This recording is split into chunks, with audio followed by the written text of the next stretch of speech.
this is New Vision TV. I am Lynn Komjisha. For the past 23 years, the plan to develop Naguru housing estates into an ultra-modern satellite town has been hanging.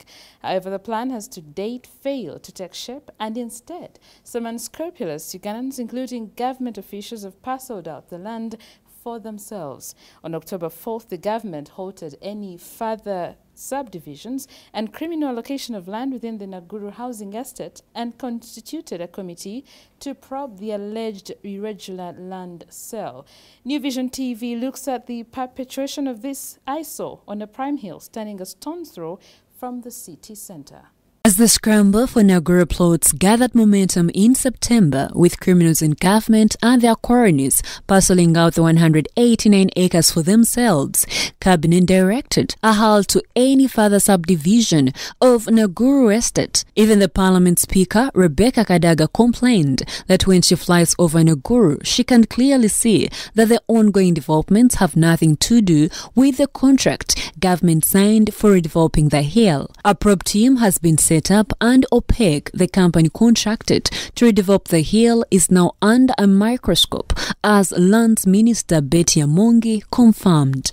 The probe team to investigate allegations of parceling and sale of plots of land in Naguru to individuals will be comprised of ministries of Works, Lands, the Attorney General, and Kampala Capital City Authority. The Health Ministry condemned the Naguru housing estates as unfit for human habitation in 1994. That year, Kampala district came up with a plan to redevelop the estates. This was to be part of the district's proposed construction of 4 new commercial centers outside the city center to relieve pressure on the commercial business district. The old estate comprised 753 housing units at Naguru and 932 at Nakawa. But the project stalled for 13 years until October 2007, when the local government ministry took over the redevelopment and signed a contract with Opaque Prime Properties Limited, which is part of the multi-billion property firm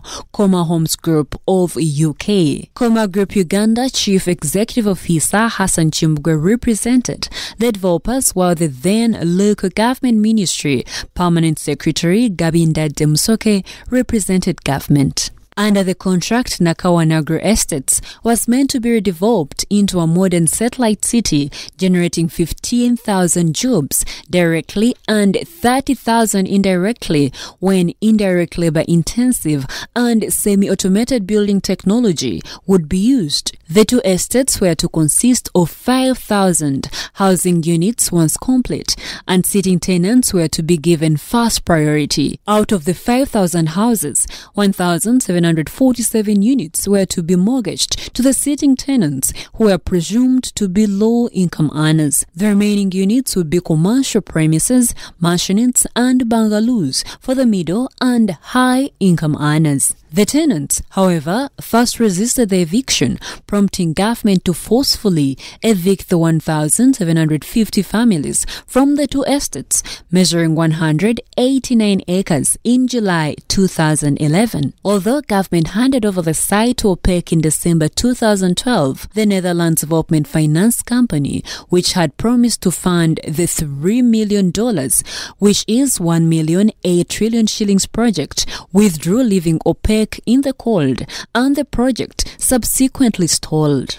Each of the 5,000 housing units was in effect supposed to be constructed at $60,000, about 217 million shillings, excluding the cost of the land, which was provided by government at no cost. An average mortgage for a 3-bedroomed house at other housing estates in and around Kampala is between 295 million shillings and 443 million shillings. All these were demolished, and with no legitimate human occupants left, squirrels and criminals have turned the former estate into their house. This report was compiled by Chris Chiwaulo for New Vision TV.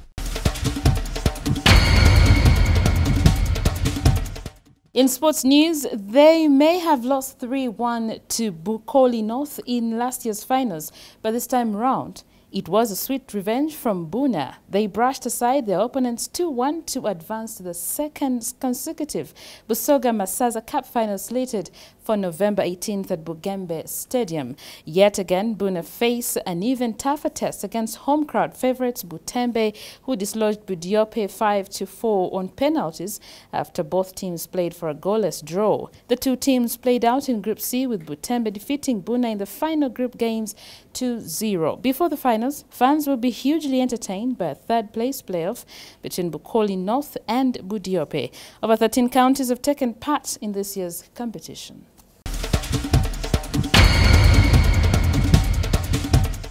You're still watching New Vision TV, and now for Pearl of Africa series, we take a look at Chisizi Falls. Chisizi Falls carries both beauty and an interesting ancient horror story. Today, the 30-meter-high falls have become a great attraction for thousands of tourists who come from far and wide to enjoy the breeze and music from a mixture of bird singing and water rafting. Take a look.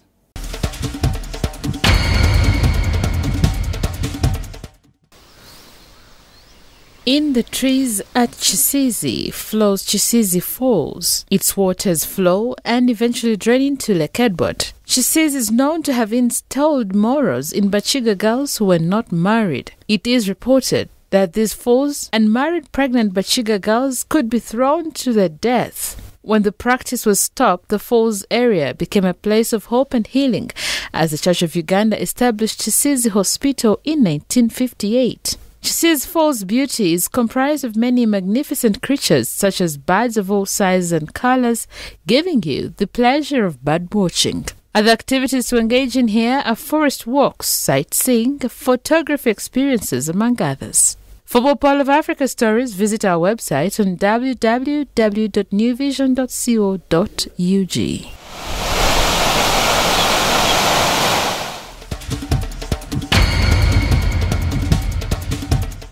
And that's all we had for you. Thank you for watching. Be sure to catch movie updates on your mobile, on your desktop, on your tablet, anywhere on the go by visiting www.newvision.co.ug.